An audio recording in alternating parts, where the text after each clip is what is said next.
Hello नमस्कार good morning. मैं कुणाल, आप देख रहे हो न्यूज़ बिहार। समय हो चला है बिहार की खबरों को जानने का, बिहार की खबरों से अपडेट होने का। चलिए जानते हैं आज की महत्वपूर्ण तमाम बड़ी खबरों को। तीसरी सरकार बनाकर पीएम मोदी का पहला बिहार दौरा आज। नालंदा यूनिवर्सिटी कैंपस का उद्घाटन करेंगे प्रधानमंत्री नरेंद्र मोदी। आज सुबह 9:45 पे नालंदा के खंडरों का दौरा करेंगे। इसके बाद नालंदा विश्वविद्यालय परिसर का औपचारिक उद्घाटन करेंगे। यह विश्वविद्यालय भारत और पूर्वी एशिया शिखर सम्मेलन देशों के सहयोग से विकसित किया गया है। इस मौके पर बिहार के राज्यपाल राजेंद्र विश्वनाथ आलकीर और मुख्यमंत्री नीतीश कुमार भी उपस्थित रहेंगे। 17 देशों के मिशन प्रमुख भी इस सम्मेलन में हिस्सा लेंगे। साल 2016 में नालंदा को यूनेस्को ने विश्व धरोहर स्थल घोषित किया था। बिहार के अररिया जिले में 12 करोड़ रुपए की लागत से निर्माणाधीन पुल उद्घाटन से पहले ही ढह गया। मंगलवार दोपहर नेपाल से पानी आने पर बकरा नदी के पररिया घाट पर बने पुल को 2 पिलर ध्वस्त हो गए और एक धंस गया। पुल का निर्माण पूरा था, लेकिन अप्रोच पथ न बनने के कारण आवागमन शुरू नहीं हुआ था। अररिया में उद्घाटन से पहले ही ढह गया पुल 12 करोड़ की लागत से हुआ था तैयार। नीतीश सरकार ने नाराजगी जताते हुए तत्कालीन कार्यपालक अभियंता, सहायक अभियंता और कनीय अभियंता को निलंबित कर दिया है। जांच के लिए पटना से टीम भेजी जाएगी। डीएम इनायत खान ने कड़ी कार्रवाई का आश्वासन दिया है। बिहार में पेपर लीक करने वालों की खैर नहीं, सीएम नीतीश कुमार बनाएंगे सख्त कानून। बिहार के मुख्यमंत्री नीतीश कुमार ने नीट पेपर लीक मामले पर कड़ा संज्ञान लेते हुए नया कानून बनाने की घोषणा की है। उन्होंने पटना में आयोजित कार्यक्रम में लोगों को संबोधित करते हुए कहा कि अब से पेपर लीक करने वालों को कड़ी सजा होगी। इस नए कानून के अंतर्गत पेपर लीक करने वालों को सख्त से सख्त कार्रवाई की जाएगी। यह कदम इसलिए लिया गया है ताकि परीक्षा प्रक्रिया में किसी भी प्रकार की अनैतिकता न हो। नई नवेली दुल्हन भाग गई, खोजने के लिए थाने पर धरना दे रहे सैकड़ों लोग। पूर्व विधायक भी पहुंची। मंगलवार को दिगिल बैंक हाट में पूर्व विधायक गोपाल अग्रवाल के नेतृत्व में स्थानीय लोगों ने एक धरना प्रदर्शन आयोजित किया। यह धरना नवविवाहित को पुलिस प्रशासन द्वारा जल्द से जल्द वापस लाने की खातिर किया गया था। करीब 10 दिन पहले दिगिल बैंक थाना क्षेत्र के मोरमहरी गिरिटोला से एक नवविवाहिता का अपहरण हो गया था। उसका अब तक पता नहीं चल सका। अब तक नवविवाहिता का नाम मिलने के कारण कल मंगलवार के दिन दिघेल बैंक हाट के धरना प्रदर्शन करते हुए पुलिस से मांग की गई कि बिना किसी देरी से नवविवाहित को ढूंढा जाए ताकि पीड़ित परिवार को न्याय दिलाया जा सके। अगर पुलिस प्रशासन ऐसा करने में असमर्थ साबित होता है तो जनता पुलिस के खिलाफ मजबूर होकर सड़क पर उतरेगी और धरना प्रदर्शन करेगी। बिहार में वादा से 1.5 गुना ज्यादा नौकरी और रोजगार दे रहे हैं। नीतीश सरकार में मंत्री विजय चौधरी का बड़ा दावा।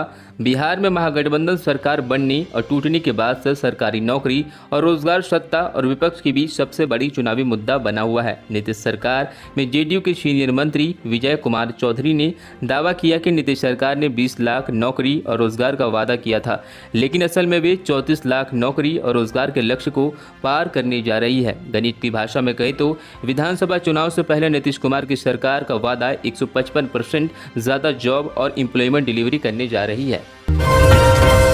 श्री प्रसंग्राम तेजस्वी बोले, नीतीश कहते थे 10 लाख नौकरी असंभव, पैसा कहां से लाएगा, हमने कर दिखाया। बिहार में क्रेडिट पॉलिटिक्स फिर से गर्मा गई है। मुख्यमंत्री नीतीश कुमार ने विभागों को 1 साल में 5 लाख से ज्यादा सरकारी नौकरी और 11 लाख रोजगार देने का आदेश दिया है। वहीं नेता प्रतिपक्ष तेजस्वी यादव ने कहा कि सदन रहे या वही एनडीए और मुख्यमंत्री है जो कहते थे 10 लाख नौकरी देना असंभव है। नेता प्रतिपक्ष तेजस्वी यादव ने 17 महीने में 5 लाख से ज्यादा नौकरी देने का दावा किया है। तेजस्वी ने कहा कि उनकी सरकार के दौरान 3 लाख नौकरी की प्रक्रिया शुरू हुई थी, जो आचार संहिता के चलते रुकी थी। उन्होंने नीतीश सरकार के पूर्व निर्धारित नौकरियों पर नियुक्ति प्रक्रिया शीघ्र शुरू करने की आग्रह किया है। क्या रुपौली लड़ पाएगा बीमा भारती का परिवार? व्यापारी मर्डर में बेटे राजा के बाद पति अवधेश मंडल का भी नाम। पूर्णिया जिले के रुपौली विधानसभा सीट पर होने वाले उपचुनाव आरजेडी के सिंबल पर लड़ने का दावा बीमा भारती कर रही हैं और कहा कि उन्हें या फिर उनके पति अवधेश मंडल को ही राजद से टिकट मिलेगा। लेकिन वहीं दूसरी तरफ बीमा का पति और बेटे की तलाश में जुटी पुलिस है। पूर्णिया के भवानीपुर के चर्चित व्यवसायी गोपाल यदुका हत्याकांड में पूर्व विधायक बीमा भारती के पति अवधेश मंडल और उनका बेटा राजा कुमार का नाम सामने आया है। आपको बता दें, बाहुबली और माफिया अवधेश मंडल 10 दिन पहले ही जेल से बेल पर बाहर आए हैं। 180 लड़कियों को बंधक बनाकर बनाए गए संबंध, वजह थी नौकरी। बिहार का शर्मनाक केस। बिहार के मुजफ्फरपुर जिले में नौकरी दिलाने के नाम पर यौन शोषण बिहार के मुजफ्फरपुर जिले में नौकरी दिलाने के नाम पर यौन शोषण करने वाले मुख्य आरोपी तिलक कुमार को पुलिस ने गिरफ्तार किया है। पीड़िता ने बताया कि आरोपी करीब 180 लड़कियों को जॉब का झांसा देकर मिलने बुलाया और सभी को बंधक बनाया गया। उसके बाद उसने सभी के साथ मारपीट की, फिर एक एक करके सभी के साथ रेप किया। दरअसल बिहार पुलिस आरोपी को पकड़ने के लिए कई दिनों से जाल बिछा रही थी, लेकिन वह खबर लगते ही ठिकाना बदल देता था। कल मंगलवार को बिहार पुलिस ने उत्तर प्रदेश के गोरखपुर से उसे गिरफ्तार कर लिया। हालांकि उसके साथ कई साथी अभी फरार बताए जा रहे हैं। इस मामले में कुल 9 लोगों के खिलाफ मुकदमा दर्ज किया गया है, जिनकी तलाश पुलिस कर रही है। मजदूरी कर पत्नी को पढ़ाया, बिहार पुलिस में नौकरी लगते ही पति से मांगा तलाक। 11 साल पहले हुई थी शादी। बिहार के बेगूसराय में पति पत्नी के बीच विवाद का अनोखा मामला सामने आया है। शादी के बाद पत्नी की बिहार पुलिस में नौकरी लगते ही उसने अपने पति से दूरी बना ली। शादी के 11 साल बाद पत्नी ने अपने पति से तलाक मांग लिया। इसलिए पत्नी ने अपने परिजनों के साथ पीड़ित के गाँव पहुँच गई। काफी देर तक गाँव में हंगामा हुआ। सूचना पर पुलिस गाँव में पहुँच गई। वह दोनों को अपने साथ ले गई। पीड़ित पति पत्नी की तलाक वाली मांग से हक्का बक्का रह गया। जिस जीवन साथी की खुशियों को पूरा करने के लिए उसने जी तोड़ मेहनत की, उसने कामयाबी मिलते ही उसे छोड़ दिया। मामला बेगूसराय के डहरा गांव का है। अररिया में पुल गिरने पर इंजीनियर की सफाई, गांव वालों ने नदी की धारा बदली थी, शायद उससे बह गया पिलर। बिहार के अररिया जिले के सिकटी प्रखंड अंतर्गत परहरिया घाट के पास बकरा नदी पर बन रहे पुल के ढह जाने के मामले में नया खुलासा हुआ है। ग्रामीण कार्य विभाग के इंजीनियर आशुतोष कुमार ने आशंका जताते हुए पुल ढहने की वजह बकरा नदी की धारा में हो रहे बदलाव को बताया। उन्होंने कहा कि कुछ दिन पहले स्थानीय लोगों ने पुल के 2 खंभों के बीच नदी का रुख बदलने की कोशिश की थी, जिस कारण पुल ढह गया होगा और जाँच के बाद ठेकेदार पर कार्रवाई की जाएगी। दरअसल कल अररिया में उद्घाटन का इंतजार कर रहा 182.65 मीटर लंबा पुल ढह गया। अररिया किशनगंज पथ पर सिकटी प्रखंड अंतर्गत परहरिया घाट के पास बकरा नदी पर ग्रामीण कार्य विभाग के तहत 7.79 करोड़ की लागत से पुल का कार्य निर्माण कराया गया था। स्थानीय भाजपा सांसद प्रदीप कुमार सिंह और भाजपा विधायक विजय मंडल ने घटना पर दुख व्यक्त किया और गलत काम करने वालों की पहचान करने के लिए उच्च स्तरीय जाँच की मांग की है। उन्होंने आरोप लगाया कि यह इंजीनियरों और ठेकेदारों की ओर से की गई लापरवाही का नतीजा है। देवेश चंद्र ठाकुर की जगह लेंगे अवधेश नारायण सिंह, विधानसभा के साथ परिषद भी संभालेंगे बीजेपी नेता। गया स्नातक निर्वाचन क्षेत्र से एमएलसी और भारतीय जनता पार्टी के वरिष्ठ नेता अवधेश नारायण सिंह को बिहार के उच्च सदन विधान परिषद का कार्यकारी सभापति नामित किए जाने की संभावना है। कहा जा रहा है कि इस मामले पर मुख्यमंत्री नीतीश कुमार ने भी अपनी सहमति दे दी है। दरअसल निवर्तमान अध्यक्ष देवेश चंद्र ठाकुर के जनता दल यूनाइटेड के टिकट पर सीतामढ़ी लोकसभा सीट से सांसद चुने जाने के बाद यह पद खाली हो गया है। भाजपा और जदयू के बीच बनी सहमति के मुताबिक इस बार अवधेश सिंह पूर्णकालिक अध्यक्ष बनेंगे। एक वरिष्ठ एमएलसी ने कहा कि उनकी पदोन्नति का प्रस्ताव कैबिनेट की मंजूरी के लिए तैयार है।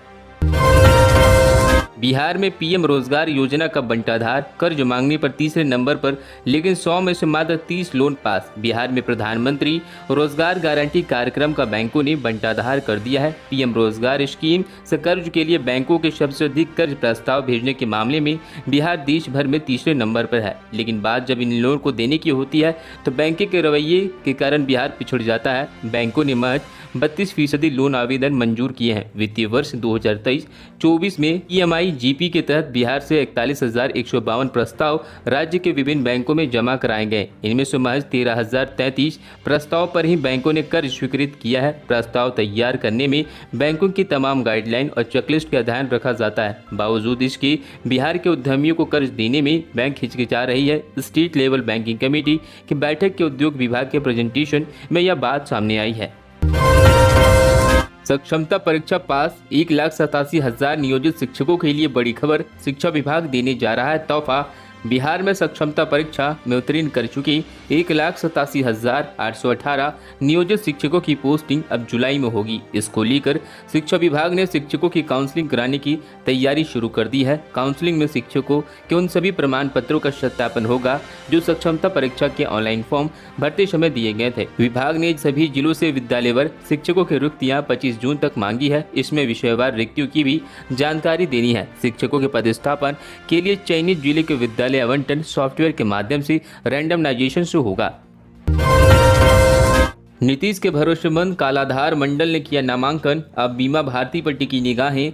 रुपौली विधानसभा उपचुनाव को लेकर सरगर्मी तेज होने लगी है। मंगलवार को प्रथम दलीय प्रत्याशी द्वारा नामांकन पत्र दाखिल किए जाने के बाद वहां अब राजनीतिक गोलबंदी शुरू हो गई है। नामांकन अवधि समाप्ति के 3 दिन पूर्व मंगलवार को एनडीए के घटक दल जेडीयू प्रत्याशी के रूप में कालाधार मंडल ने अनुमंडल कार्यालय धमदाहा में अपना नामांकन पत्र दाखिल किया। इस मौके पर उनके साथ एनडीए के कई दिग्गज नेता मौजूद थे। बिहार सरकार के मंत्री व धमदाहा विधायक लेसी सिंह, बनमखनी विधायक कृष्ण कुमार ऋषि, पूर्व सांसद संतोष कुशवाहा सहित अन्य नेता इस अवसर पर मौजूद रहकर प्रत्याशी कालाधार मंडल की हौसला अफजाई किया। नामांकन पत्र दाखिल किए जाने के बाद कालाधार मंडल ने बताया कि पार्टी ने उन पर जो विश्वास जताया है उस पर वे जरूर खरा उतरेंगे।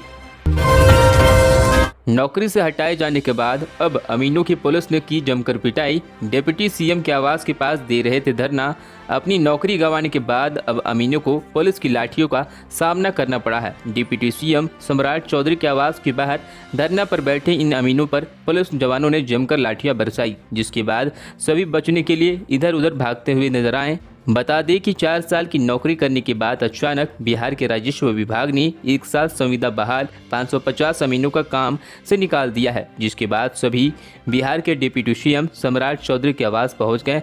वहां घर के बाहर धरने पे बैठ गए। अमीनों ने बताया कि 4 वर्ष से बिहार के सभी जिलों में जो बंदोबस्त कार्यालय है वहां सेवा देते आ रहे हैं। जेडीयू राष्ट्रीय कार्यकारिणी से एंट्री मारेंगे निशांत। नीतीश की बेटी को राजनीति में लाने की मांग बढ़ रही है। जनता दल यूनाइटेड के राष्ट्रीय कार्यकारिणी की आगामी बैठक में बिहार के मुख्यमंत्री नीतीश कुमार की बेटी निशांत कुमार की राजनीति में एंट्री पर बहस तेज है। जेडीयू के प्रदेश महासचिव राणा रणधीर सिंह और अन्य कई नेताओं ने निशांत को राजनीति में उतारने की मांग की है। इस बारे में बैठक में फैसला लिया जा सकता है। नीतीश कुमार ने 29 जून को दिल्ली में बुलाई गई बैठक को बड़ा अहम माना जा रहा है। पार्टी के अंदर इस मुद्दे पर विवाद भी है, जिससे राष्ट्रीय कार्यकारिणी की बैठक को बहुत महत्वपूर्ण बताई जा रही है और महत्वपूर्ण फैसले लिया जा सकता है।